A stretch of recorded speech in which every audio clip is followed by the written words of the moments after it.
ಸ್ನೇಹಿತರೆ, ಎಲ್ಲರಿಗೂ ನಮಸ್ಕಾರ. ನೀವು ನೋಡ್ತಾ ಇದ್ರೆ ಮಲ್ಲ ಹೆಸರು ವಾಕ್ಸ್ ಯೂಟ್ಯೂಬ್ ಚಾನಲ್ಗೆ ಸಬ್ಸ್ಕ್ರೈಬ್ ಮಾಡ್ಕೊಂಡಿಲ್ಲ ಅಂದರೆ ದಯವಿಟ್ಟು ಸಬ್ಸ್ಕ್ರೈಬ್ ಮಾಡ್ಕೊಳ್ಳಿ. ಹಾಗೆ ಪಕ್ಕದಲ್ಲಿರುವಂಥ ಬೆಲ್ಲೈಕನ್ನ ಪ್ರೆಸ್ ಮಾಡಿ ಅಂತ ಹೇಳ್ತಾ, ಸೊ ಏನಪ್ಪ ವಿಷಯ ಅಂದರೆ ಬಿಗ್ ಬಾಸ್ನ ಇವತ್ತಿನ ಎಪಿಸೋಡ್ನ ಮೊದಲನೇ ಒಂದು ಪ್ರೋಮೋ ರಿಲೀಸ್ ಮಾಡಿದ್ದಾರೆ. ಸೊ ಈ ಒಂದು ಪ್ರೋಮೋ ಬಗ್ಗೆ ಮಾತಾಡಿದ್ರೆ, ಬಿಗ್ ಬಾಸ್ 10ರಲ್ಲಿ ಎಲಿಮಿನೇಟ್ ಆದಂಥ ಸ್ಪರ್ಧಿಗಳು ಮತ್ತೆ ಆ ಬಿಗ್ ಬಾಸ್ ಮನೆ ಒಳಗಡೆ ಎಂಟರ್ ಆಗಿದ್ದಾರೆ.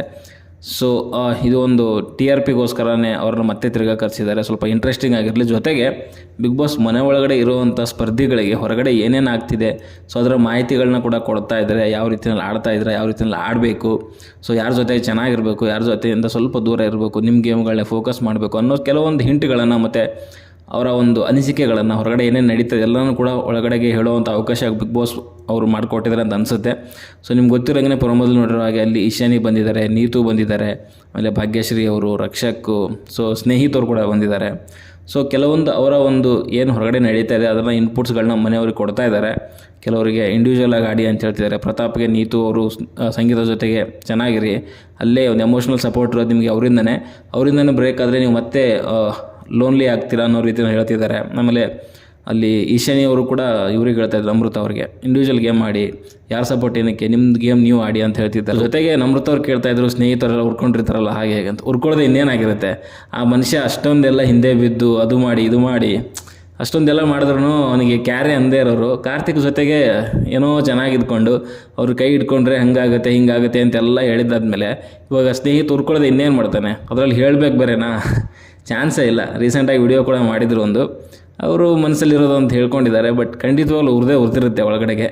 ಸೊ ಏನೂ ಮಾಡಲಿಕ್ಕಾಗಲ್ಲ, ಅದು ಹೇಳ್ಕೊಳ್ಳೋಂಗಿಲ್ಲ ಏನಿಲ್ಲ, ಯಾಕಂದರೆ ಅವ್ರವ್ರ ಚಾಯ್ಸ್ ಇರುತ್ತೆ. ಸೊ ಅವ್ರವ್ರಿಗೆ ಕಂಫರ್ಟೇಬಲ್ ಎಲ್ಲಿರುತ್ತೆ, ಸೊ ಅವ್ರಿಗೆ ಯಾರು ಇಷ್ಟ ಆಗ್ತಾರೆ, ಸೊ ಅವ್ರಿಗೆ ಜೊತೆಗೆ ಮಾತಾಡ್ತಾರೆ ಅಂತ ಎಲ್ಲರೂ ಅಂದ್ಕೊಂಡು ಸುಮ್ಮನೆ ಆಗಬೇಕಾಗತ್ತೆ. ಅದು ಬಿಟ್ಟು ನಾನು ಉರ್ಕೊಂಡಿದ್ದೀನಿ ಅಂತ ಹೇಳಲಿಕ್ಕಾಗತ್ತಾ? ಸೊ ಅದೇ ಆಗಿರೋದಲ್ಲಿ. ಸೊ ಸ್ನೇಹಿತ ಕೂಡ ಒಂದು ಒಳ್ಳೆ ರೀತಿ ಒಳ್ಳೆ ಮನುಷ್ಯ ಆ್ಯಕ್ಚುಲಿ. ಸ್ನೇಹಿತ ನೆನೆಸ್ಕೊಂಡ್ರೆ ನನಗೂ ಒಂದು ಕೇಳ್ಕೊಳ್ಳೋದೇನಂತಂದರೆ, ಎಲ್ರಿಗೂ ಅವರು ಬಿಗ್ ಬಾಸ್ ಮನೆ ಒಳಗಡೆ ಏನಿತ್ತು ಅವರಿಗೆ ನಾವು ಒಂದು ಕ್ರಿಟಿಸೈಸ್ ಮಾಡೋವಂಥ ಅಧಿಕಾರ, ಅಥವಾ ಮಾಡ್ಬೋದು, ಅಧಿಕಾರ ಅಂತಲ್ಲ, ಮಾಡ್ಬೋದು, ಏನು ತೊಂದರೆ ಇಲ್ಲ. ಬಟ್ ಒಂದು ಶೋ ಅಂತ ಬಂದಾಗ, ಆದರೆ ಮನೆ ಹೊರಗಡೆ ಅವ್ರಿಗೂ ಕೂಡ ಒಂದು ಜೀವನ ಇದೆ. ನಾವು ಸುಮ್ಮನೆ ಹೋಗಿ ಅವ್ರ ವೀಡಿಯೋಸ್ ಕೆಳಗಡೆಗೆ ಕೆಟ್ಟದಾಗ ಕಮೆಂಟ್ ಹಾಕೋದು, ಅದು ಮಾಡೋದು ಇದು ಮಾಡೋದೆಲ್ಲ ಬೇಡ. ಯಾಕಂದರೆ ಒಳ್ಳೆ ಮನುಷ್ಯ ನನ್ನ ಪ್ರಕಾರ ಸ್ನೇಹಿತು, ಜೆನ್ಯೂನ್ ಆಗಿದ್ದಾರೆ. ಏನಿದ್ರು ಕೂಡ ಒಂದು ಹಾನೆಸ್ಟಾಗಿ ಮಾಡ್ತಾರೆ. ಕೆಲವು ಟೈಮಲ್ಲಿ ಸ್ವಲ್ಪ ಎಲ್ಲೋ ಮೆಚುರಿಟಿ, ಇನ್ನೊಂದು ಸ್ವಲ್ಪ ಎಲ್ಲೋ ತೋರಿಸ್ಬೇಕಾಗಿತ್ತು ಅನ್ನೋದು ಅನಿಸಿಕೆ. ಅದು ಬಿಟ್ಟರೆ ಒಳ್ಳೆ ಮನುಷ್ಯನೇ. ಸೊ ಪರ್ಸ್ನಲ್ ವಿಷಯಗಳನ್ನ ಜಾಸ್ತಿ ನಾವು ಕೆದ್ಕೋದು ಅಷ್ಟೊಂದು ಸರಿಯಲ್ಲ ಅಂತ ನನಗೂ ಅನಿಸುತ್ತೆ. ಸೊ ಅವ್ರು ಒಂದು ವೇಳೆ ಇವಾಗ ಏನು ಹೇಳ್ತೀವಿ ಅಂದರೆ, ಪಬ್ಲಿಕ್ ಪ್ಲ್ಯಾಟ್ಫಾರ್ಮ್ಗೆ ಬಂದಾದಮೇಲೆ ಅವ್ರ ಬಗ್ಗೆ ಮಾತಾಡ್ತಾರೆ. ಒಂದು ವೇಳೆ ಮುಂದೆ ಸೆಲೆಬ್ರಿಟಿ ಆದಾಗೂ ಮಾತಾಡ್ತಾರೆ. ಬಟ್ ಇನ್ನೂ ಅವ್ರು ಬೆಳೀತಿರೋವಂಥವ್ರು. ಸೊ ಅವ್ರ ಬಗ್ಗೆ ನಾವು ಸುಮ್ಮನೆ ಏನೋ ಕೆಟ್ಟದಾಗಿ ಮಾಡೋದು ನನ್ನ ಪ್ರಕಾರ ಸರಿಯಲ್ಲ. ಬಿಗ್ ಬಾಸ್ ಒಳಗಡೆ, ಶೋ ಒಳಗಡೆ ಕ್ರಿಟಿಸೈಸ್ ಮಾಡ್ತೀರಾ ಮಾಡಿ, ಯಾಕಂದರೆ ಶೋ ಅದ್ರ ಬಗ್ಗೆ ಮಾತಾಡುವಂಥ ಹಕ್ಕು ನಿಮಗಿದೆ.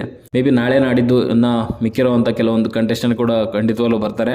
ಭಾಗ್ಯಶ್ರೀ ಮೇಡಮ್ ಮೇ ಬಿ ನಾಳೆ ಒಂದು ಎಪಿಸೋಡಲ್ಲಿ ಬರ್ತಾರೆ, ಮೈಕಲ್ ಬರ್ತಾರೆ. ಸೊ ಈ ಥರ ಈ ಸೀಸನ್ 10 ಎಲಿಮಿನೇಟ್ ಆದಂಥ ಸ್ಪರ್ಧಿಗಳು ಬರ್ತಾರೆ ಅಂತ ಹೇಳ್ಬೋದು. ಸೊ ವಿಡಿಯೋ ನೋಡಿ ನಿಮ್ಗೇನು ಅನಿಸುತ್ತೆ ಅಂತ ವಿಡಿಯೋ ಕಮೆಂಟ್ ಮಾಡಿ. ತಿಳಿಕೆ ವಿಡಿಯೋ ಇಷ್ಟ ಲೈಕ್ ಮಾಡಿ, ಶೇರ್ ಮಾಡಿ, ಹಾಗೆ ಚಾನಲ್ಗೆ ಸಬ್ಸ್ಕ್ರೈಬ್ ಮಾಡ್ಕೊಳ್ಳಿ ಅಂತ ಹೇಳ್ತಾ ಮುಂದಿನ ವಿಡಿಯೋದಲ್ಲಿ ಸಿಗೋವರೆಗೂ ನಮಸ್ಕಾರ.